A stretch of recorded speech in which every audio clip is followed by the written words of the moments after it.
안녕하세요. 저는 전주에 살고 있는 이정이라고 합니다. 저는 사연 채널의 애청자네요. 사연 채널 평소에 보면서 많이 울고 웃었던지라 오늘은 이곳에 제 이야기도 올려보고 싶었습니다. 저희 시어머니 얘긴데요. 먼저 얘기를 하려면 제가 남편과 연애를 했던 오래전으로 거슬러 올라가야 할 것 같네요. 저희는 서로에게 정말 많이 의지를 하는 사이였어요. 연애할 때부터 그랬습니다. 저는 공장에서 남편은 건설 노동직을 하고 있었는데 서로 일이 고되다 보니 의지하는 부분이 컸어요. 특히나 남편은 제가 만났던 사람 중 가장 다정한 사람이었어요. 여러분도 아시겠지만 힘들 때 옆에서 누군가 잘하고 있다, 잘 견디고 있다, 그 말 한마디만으로 되게 힘이 될 때가 많잖아요. 저희 남편은 제게 그런 사람이었죠. 제가 잔병 치레가 좀 많은 몸이었던지라 감기도 잘 걸리고 자주 아팠는데 그럴 때마다 죽과 약을 가지고 저희 집으로 와 절 정성껏 간호해줬고 정신적으로도 옆에서 잘하고 있다며 많은 힘이 돼주곤 했어요. 본인도 힘들면서 늘 제 걱정부터 해준 사람이었죠. 그런 사람이라 그런지 저는 연애할 때부터 결혼을 목적으로 만났고 이 사람이라면 행복하게 살 수 있을 것 같다는 확신을 가졌습니다. 이 사람과 함께 늙어가고 싶었어요. 저희는 착실하게 돈을 모아 어떻게 앞으로 살지 계획을 세워나갔습니다. 그리고 연애 3년 차 됐을 땐 남편도 저도 서로 이 사람이면 되겠다는 생각으로 결혼에 꼴이 나게 됐죠. 신혼생활은 정말 이제 행복했어요. 이제 정말 가족이 됐다는 생각 때문인지 몇 년간 연애를 했을 때보다 더 끈끈해졌고 관계는 정말 견고했습니다. 사실 저희가 사는 형편은 그리 넉넉지를 못했습니다. 저희는 가끔 벌레가 나오기도 하는 비좁은 집에 살았고 반찬도 같은 걸 먹는 날이 많았습니다. 남편은 늘 제게 이런 집에 시집 오게 해서 미안하다 그랬어요. 그래도 행복이라는 게 꼭 물질적인 조건이 풍족해야만 가능한 게 아니듯 서로가 있으니 작은 것에도 행복해지더라고요.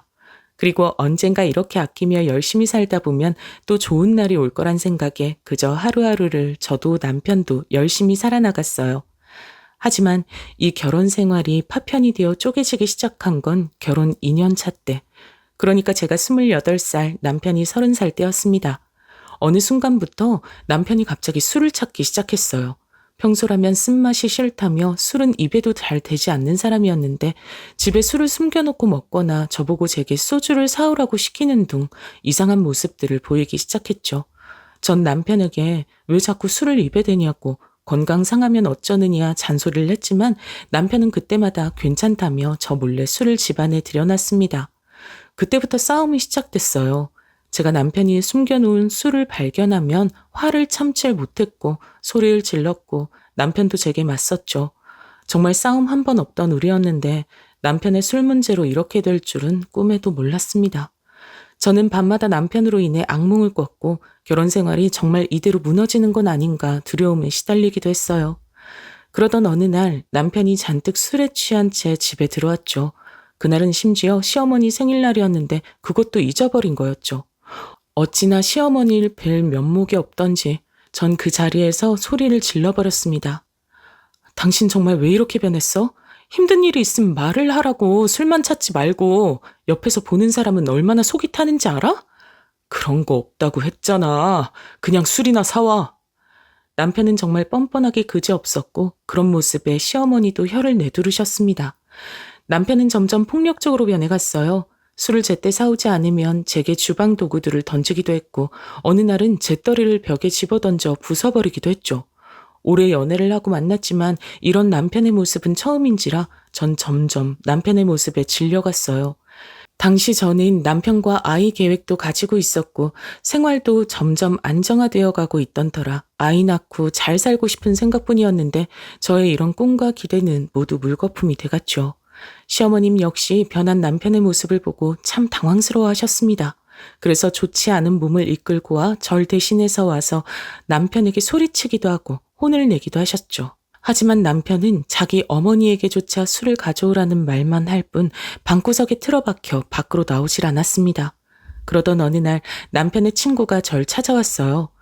처음 저희 집들이 때 보던 남편의 직장 동료였는데 표정이 심상치 않더라고요. 저는 뭐가 있구나 바로 느꼈습니다. 그런데 친구분이 제게 한참을 말을 잇지 못하고 머뭇거리더니 남편에 대해 고백할 게 있다 하더라고요. 그 고백은 다름 아닌 제가 알지 못했던 남편의 사생활이었습니다. 바로 남편이 3달 전 어떤 사람으로부터 도박을 시작하게 됐는데 그 도박으로 돈을 모두 잃어 빚까지 지게 됐다는 겁니다. 저는 그 얘기를 듣자마자 하늘이 노래지는 기분이 들었고 손과 발이 떨려왔어요.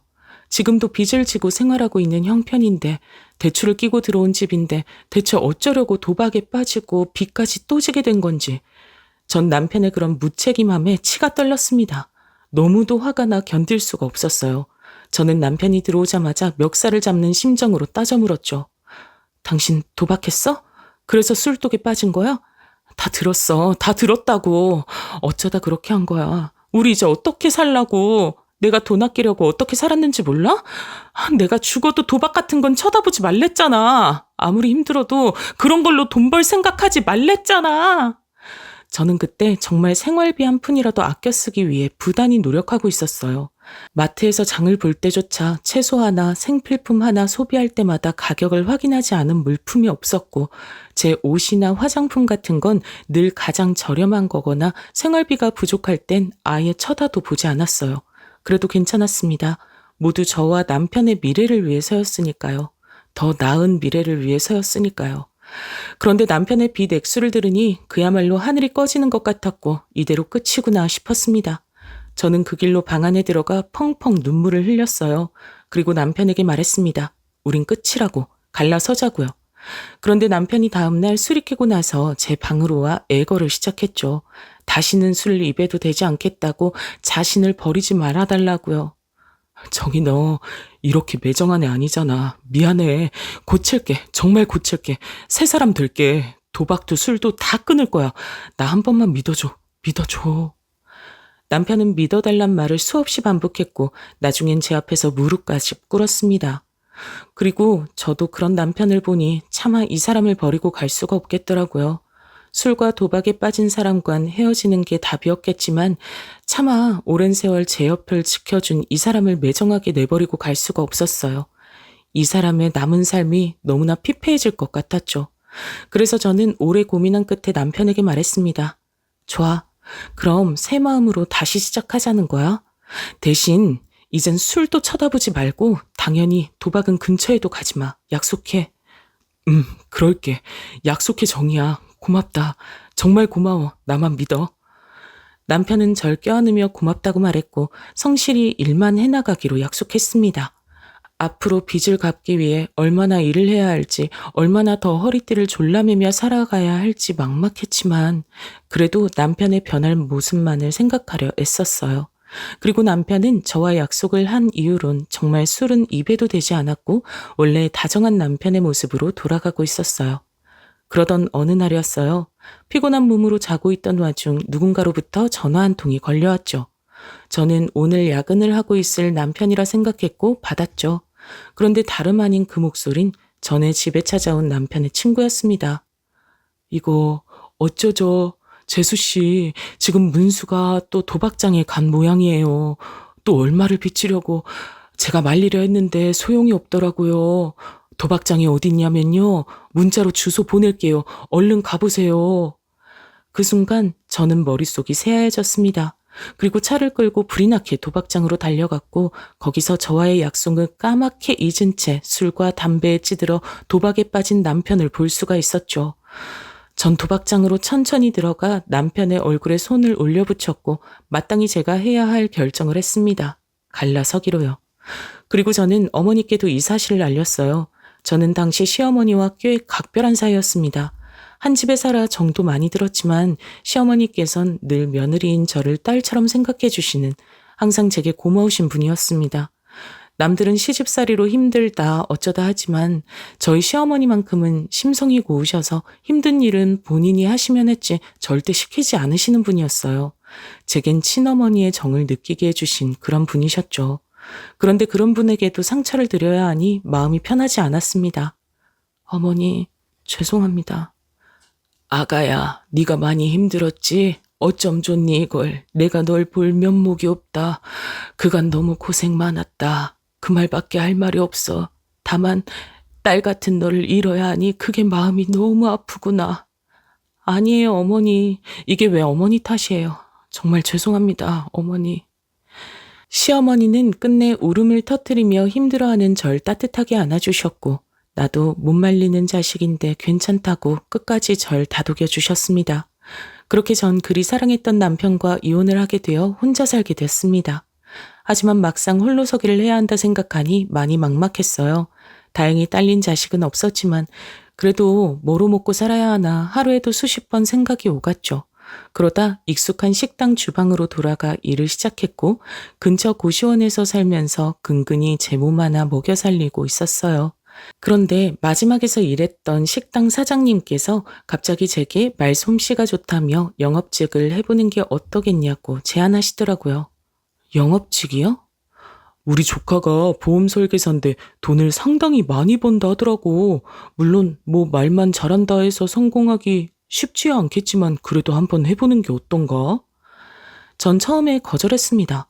보험 설계사라는 여자들이 많이 하는 직업이라고는 하지만 전 당시 인맥도 없었고 어떻게 시작해야 할지도 막막했죠. 괜히 했다가 말아먹으면 어떡하나 싶었어요. 그런데 어느 날 사장님의 조카분이 가게에 왔습니다. 조카분은 고객과 대화를 나누고 있었는데 저보다 어린 나이인데도 당차게 고객을 응대하는 모습이나 이런 것들이 너무 자신감 있어 보였고 멋있어 보였습니다. 저는 조카분에게 보험 일에 대해서 물어봤고 그분은 꽤 오랜 시간 동안 자세히 설명해 주었어요. 혹시 식당 일을 하면서 병행할 수도 있을까요? 그것도 괜찮아요. 처음에 그렇게 시작하시는 분들도 있으세요. 근데 관절이 좋지 않다고 들었는데 식당 일은 괜찮으세요? 아니요.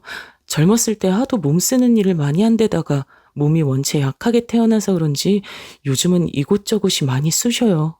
그러시면 한번 정말 이 직업도 고민해보세요. 잘 맞으실 수 있어요. 근데 제가 말주변이 없는데 괜찮을까요? 이건 말을 하는 직업인데. 저도 원래 엄청 소심한 성격이었어요. 근데 사람들 만나고 일하다 보니까 성격도 변하더라고요. 너무 겁먹지 마시고 한번 도전해보세요. 저는 그날 조카분과 대화를 길게 나누며 어쩌면 약간의 용기를 얻었던 것 같아요. 무엇보다 내 인생에서 한 번쯤 내가 해보고 싶은 일을 하고 싶다는 생각이 들었고요. 이 식당 일에 제 인생을 더 이상 바치고 싶진 않았거든요. 그래서 결국 저는 조카분의 소개로 보험 일에 뛰어들게 됐어요. 처음엔 공부부터 시작했는데 생각보다 외워야 할 것도 알아야 할 것도 많았죠. 그 전까진 보험 종류가 이렇게나 다양한지 몰랐죠. 하지만 천천히 저는 조카분의 도움으로 하나씩 다져나가기 시작했어요. 첫 달은 우연히 식당 일을 함께 했던 언니들이 마침 보험이 필요했던 터라 언니들을 만나 수익을 올렸고 그 이후에도 언니들의 소개로 언니들의 친척, 친구들을 소개받아 많은 사람들을 만났죠. 저는 최대한 고객 한 분 한 분을 가족이라 생각하며 정성스레 대하려 했고 보장을 분석해드리고 가장 맞는 보험에 가입할 수 있도록 도와드렸습니다. 하지만 새로운 시장에 뛰어든다는 건 결코 쉽지 않았어요. 지인들을 통한 계약은 저절로 해지가 되면서 한계에 봉착했고 열정만으론 성공이 가능하지 않다는 것도 알았죠. 특히나 저는 그 과정에서 많이 좌절했고 빠르게 계약을 따내지 못하는 제 스스로에게 자괴감을 느끼기도 했습니다. 다른 사람들은 척척 잘 따내기만 하는데 난 왜 이러지 싶었어요. 그러나 자신감을 잃지 않으려 했고 계속해서 실전 업무에서 어떻게 잘 해나갈 수 있을지 끊임없이 연구해 나갔습니다. 그러면서 고객을 대하는 마음가짐이나 어려운 보험 지식을 어떻게 설명해 줄지, 감동적인 스토리텔링을 어떻게 뽑아낼지, 사후 관리까지 고객을 어떻게 신경 쓸지 이런 것들을 하나하나 알아내가며 제 것으로 저만의 목록을 만들어 나가기 시작했습니다. 느린 걸음이었지만 효과는 좋았어요. 몇 년간 밤낮없이 일에 매진하다 보니 천천히 이 업계에서 자리를 잡을 수가 있게 됐죠. 그 결과 5년 후 저는 꽤 많은 고객들을 확보했고 우수한 실적으로 이달의 사원에 뽑히기까지 했습니다. 이 시기는 마치 다신 오지 않을 제 인생의 황금기 같았어요. 늘 몸쓰는 일을 했던 제가 다른 업계에 와서 이 정도 성공을 이뤄냈다는 것 자체가 정말이지 뿌듯했습니다. 무엇보다 제 힘으로 이뤄낸 일이었기에 더 만족스러웠어요. 그렇게 성공을 맛보니 생활도 풍족해졌고 좋은 집으로 이사도 갈 수 있게 됐고 좋은 차를 끌 수도 있었습니다. 주변에선 성공적으로 변한 저의 삶을 다들 부러워했어요. 그러던 어느 날 갑자기 택배 하나가 사무실에 도착했어요. 뭐지? 하고 들여다봤더니 도시락통이 나오더라고요. 그 안엔 적지 않은 반찬들이 정성스레 담겨 있었습니다. 와, 정희 씨, 이거 뭐야? 맛있겠는데? 누가 보낸 거야? 동료들이 다가와 반찬들을 들여다보며 감탄을 했지만 저는 혹시 잘못 보내진 게 아닌가 싶어 택배 스티커에 있는 제 이름부터 확인했습니다. 근데 제 이름이 맞더라고요. 이런 걸 보낼 사람이 없는데 누구지? 그런데 발송 주소지 하나가 눈에 띄었습니다. 무척 낯이 익었어요. 바로 제가 남편과 결혼을 했을 당시 살았던 곳에서 별로 떨어지지 않은 곳이었죠. 그러다 저는 불현듯 여기가 어딘지 알아냈습니다. 바로 시어머님이 살고 있던 곳이었습니다. 저는 그걸 보자마자 너무 놀라 다시 한번 한참이나 보낸 주소지를 들여다봤죠. 왜 시어머님이 제게 반찬을 보낸 건지 이해할 수가 없었죠. 이혼한 지 7년이나 지났는데요. 물론 결혼할 때야 반찬을 주셨던 일이 많았지만 지금 이러시는 이유가 뭔지 이해할 수가 없었어요. 하지만 반찬을 보자마자 전 남편과의 안 좋았던 기억이 떠오르면서 순간 기분이 불쾌해졌고 전 그 순간 화장실로 가 그걸 모두 변기통에 넣고 내려버렸습니다. 하지만 시어머님은 그 이후로도 계속 끊임없이 반찬을 보내셨어요. 저는 영업직에 있는 터라 번호도 바꿀 수 없었는데 그때 주소가 적힌 제 명함을 카톡에 올려놨던 게 무척이나 후회가 됐습니다. 자꾸 반찬을 보내오시니 전화라도 해서 왜 이러시냐고 이러시지 말아달라 부탁하고 싶었어요. 하지만 괜히 어머님에게 전화해서 혹여나 전 남편과 다시 얽히게 되는 게 싫었습니다. 분명 남편은 자신이 새 사람이 되었다는 거짓말로 저를 흔들려고 하는 게 분명했고 그래서 어머님께도 도시락을 보내게 하는 것 같았어요. 하지만 전 남편의 그 거짓말을 더 이상 듣고 싶지도 알고 싶지도 않았죠. 남편과 있었던 좋지 않은 기억들을 되돌리고 싶지 않았습니다. 그래서 저는 무려 3년 동안이나 반찬들을 변기통에 족족 다 버리곤 했죠. 무려 3년을요. 그러던 어느 날이었어요. 평소보다 너무 무리해서 일을 했던 건지 그날은 정말 견딜 수 없이 피곤하더라고요. 도저히 안 되겠다 싶어 저는 고객과의 약속을 취소했고 정말 죄송하다고 말한 후 집으로 돌아가기 위해 차를 타려 했습니다. 그런데 차 문을 연 순간 눈앞이 핑그르르 돌더라고요. 그러면서 천장이 보였고 그 후론 의식이 없었습니다. 다행히 주차장으로 오던 동료들이 바로 응급차를 불러줘 제 시간에 맞춰 병원에 도착할 수 있었지만 전 병원에 도착해서도 계속 고통을 호소했습니다. 그리고 진단을 한 결과 제가 왜 그리 고통스러워했는지 알 수 있었습니다. 바로 자궁경부암이었어요. 사실 피로도 심했고 요즘 따라 뭘 해도 고객과의 약속을 취소할 만큼 몸이 아프곤 했는데 그냥 어떻게든 참자 하고 넘어갔던 게 화금이었던 것 같아요. 저는 수술을 할 수 없는 자궁경부암 3기 판정을 받았고 진단을 받자마자 진료실이 떠나가라 울었습니다. 이제야 드디어 풍요롭고 행복한 나만의 삶을 살게 됐다 여겼는데 지질이 고생만 하다 이제야 행복해졌다 생각하니 암이라니. 문득 일찍이 돌아가신 친정 엄마와 아버지가 무척이나 보고 싶어졌어요. 더군다나 보통 암이나 큰 병에 걸리면 가족들이 와서 간호를 해주는 경우가 많았는데 제겐 절 간호해줄 사람도 딱히 없었죠.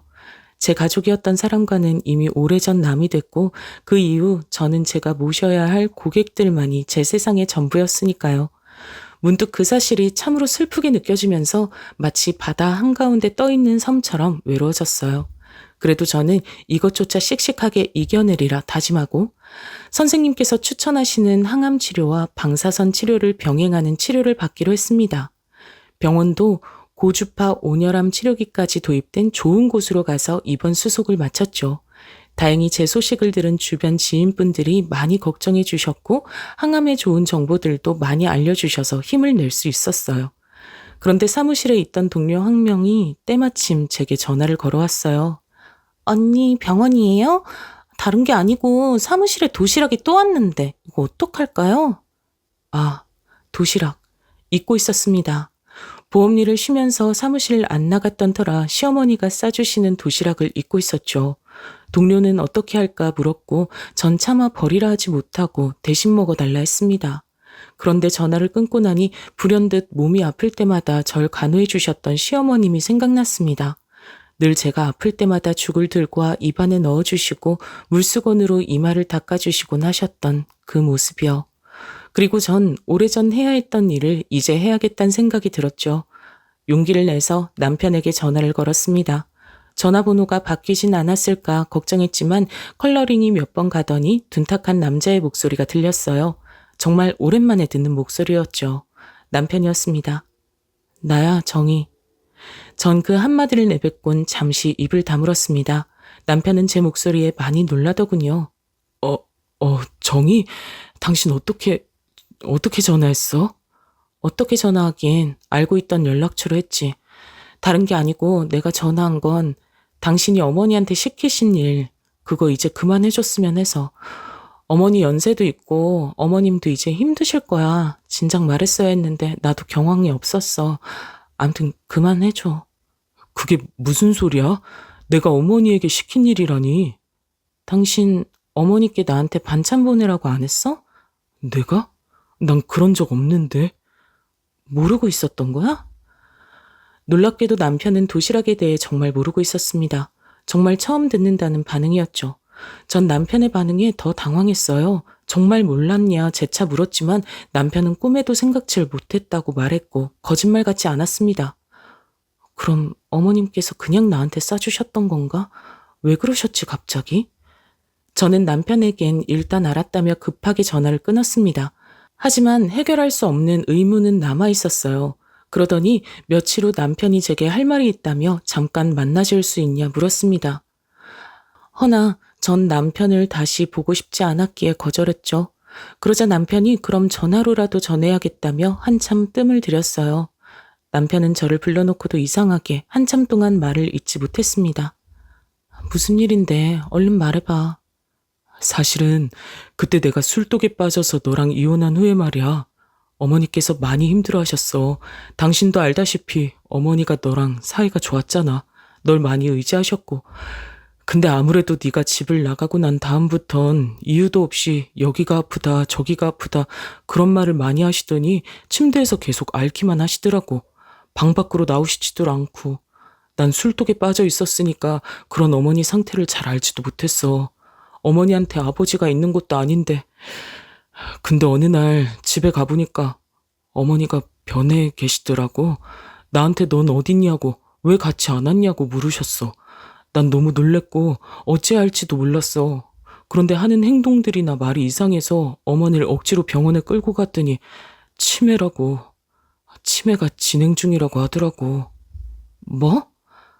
나는 그것도 모르고 어머니를 방치했고. 근데 이상하게 본인이 자신 있는 반찬을 만드실 때는 놀랍게도 멀쩡하시더라. 나한테 맛보라고 하시기도 하고 즐거워 보이시기까지 했어.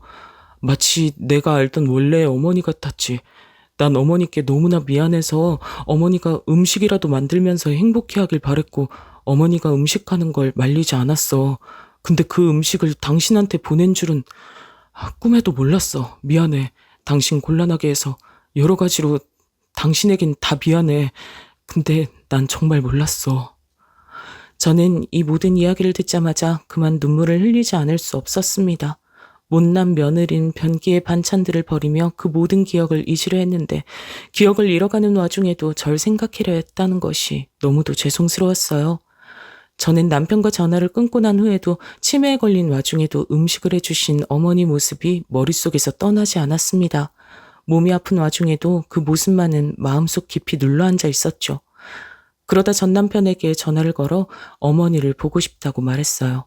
남편은 어머니 상태가 정상이 아닌데 괜찮겠냐 걱정했지만 전 상관없었습니다. 어머니가 어떤 모습이든 지금은 그저 어머니를 만나 껴안고 위로해드리고 싶은 마음뿐이었어요.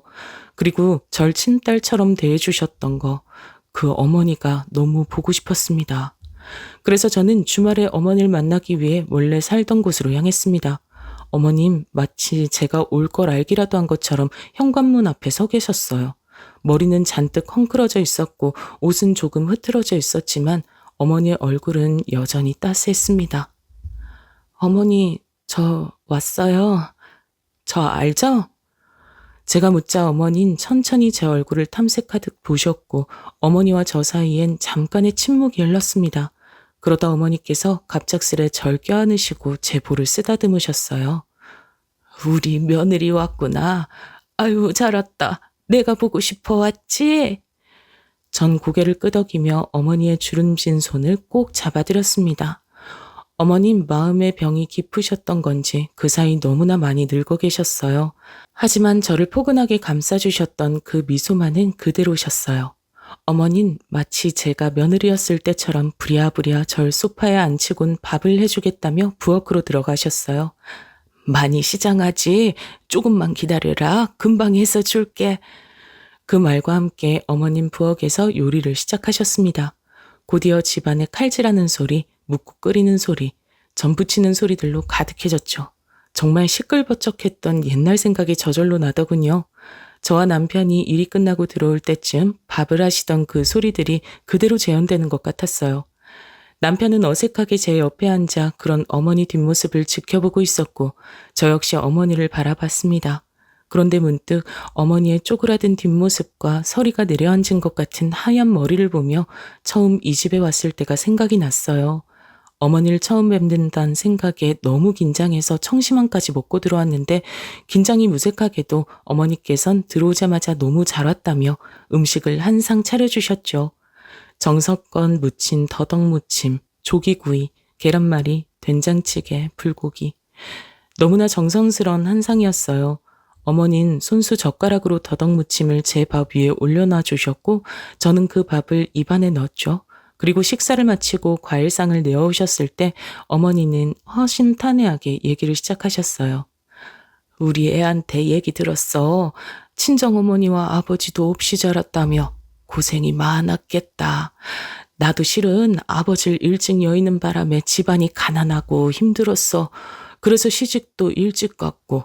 근데 시집 간 지 얼마 되지도 않아 시집살이도 고돼 죽겠는데 남편이 또 떠나는 바람에 혼자가 된 거야.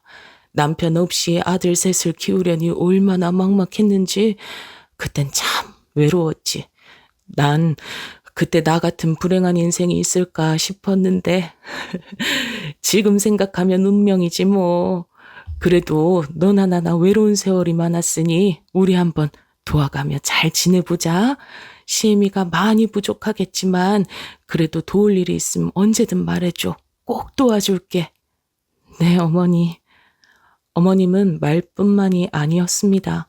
제가 공장 일로 다리가 너무 아파 늘 부은 다리로 집에 돌아올 때면 어찌하셨는지 그 힘없는 손으로 다리를 주물러 주셨어요. 제가 민망해서 괜찮다고 안 해주셔도 된다고 말했지만 우리 어머니는 고집도 황소고집이었던지라 도무지 제 말은 듣지도 않으셨죠. 그땐 남편도 술을 먹지 않았을 때였으니 일은 고되었지만 집에 돌아오면 그 순간만큼은 참으로 안락하고 편했습니다. 그리고 너무나 눈물이 나도록 따뜻했었어요. 몸이 아파서 그런 건지 그때 생각이 나자 주책맞게 다시 눈물이 나더군요. 그 바람에 전 잠깐 사러 나갈 게 있단 핑계로 밖에 나가 눈물을 식히고 들어와야 했어요. 집에 돌아왔을 땐 어머님께서 음식을 다 했다며 제 앞으로 조그마한 상을 들고 오셨습니다. 자, 먹어봐라. 오늘 담근 건데 맛있을는지 모르겠다. 어머니 밥은요, 어머니도 드셔야죠. 난 아까 먹었단다. 네 먹는 것만 봐도 배불러. 저는 어머니의 그 말에 어색한 미소를 지었습니다. 그 말은 어머님이 자주 제게 해주셨던 말이었으니까요. 나 먹는 것만 봐도 배부르다며 제가 먹는 모습을 보시던 어머니 눈빛. 하지만 저는 그 눈빛을 차마 마주할 수가 없었습니다. 그걸 보는 순간 제가 변기통에 버렸던 수많은 도시락들이 생각나서 묵묵히 밥만 퍼먹을 수밖에 없었어요. 그렇게 그날 전 홀로 눈물 어린 밥을 삼켰습니다. 집에 갈 때가 되자 어머닌 제 손을 잡으시며 물었죠. 또 올 거지? 저는 그래선 안 된다는 걸 알았기에 아무 말도 하지 않았어요. 남편을 계속 마주하고 싶지 않았으니까요. 하지만 그 집에 한 번 다녀온 이후론 어머니 생각을 멈출 수가 없었어요. 그래서 전 계속해서 틈틈이 어머니 집을 방문했죠. 남편이 없을 땐 도와주시는 분이 계시긴 했지만 그래도 얼굴을 비추면 어머니께서 반가워하시는 얼굴이 참으로 보기 좋았으니까요. 어머니께 만약 허락된 시간이 많지 않다면 그 시간을 조금이라도 함께 보내고 싶었어요. 그러던 어느 날 어머니 집에 도착했을 때쯤 남편이 무언가를 들고 저를 마중 나와 있더라고요. 전 놀라서 조금 있다 들어갈까 생각했어요. 남편과 화해하고 싶은 생각도 남편을 용서할 생각도 없었던 터라 마주하고 싶지 않았거든요. 남편과 단둘이 있는 것도 솔직히 어색하고 불편하고 남편 역시 그건 마찬가지인 것 같았어요. 그런데 그날따라 남편은 뭔가 제게 할 말이 있는 것 같았습니다. 전 어쩔 수 없이 남편에게 갔어요. 왜 나와 있어? 저기, 줄 게 있어서. 줄 거? 너무 고마워서. 더 이상 우리가 부부도 아닌데 우리 엄마한테 잘해주는 거. 내가 못하는 효도 정이 네가 해주는 것 같다. 진작 말하고 싶었는데 말주변이 없어서 전달을 제대로 못한 것 같네. 별건 아닌데 그냥 백화점 갔다 옷 한 벌 샀어. 좋아할지 모르겠다. 남편이 건넨 건 다름 아닌 선물이었습니다. 전 솔직히 많이 놀랬어요. 그 쇼핑백 안엔 다가올 겨울에 입을 따뜻한 패딩 점퍼 하나가 들어있었죠. 남편은 제게 그간 너무 고마웠다면서 그 마음에서 주는 선물이라 했습니다. 하지만 전 어머니 집을 왔다 갔다 하며 남편을 향한 미움이 풀린 것도 아닌데 이렇게 선물을 주니 어떻게 반응해야 할지 몰라 머뭇거렸어요. 그래서 전 고맙단 인사도 없이 어색하게 선물을 받고 들어갔습니다. 그리고 여전히 남편과는 대면대면하게 있었죠.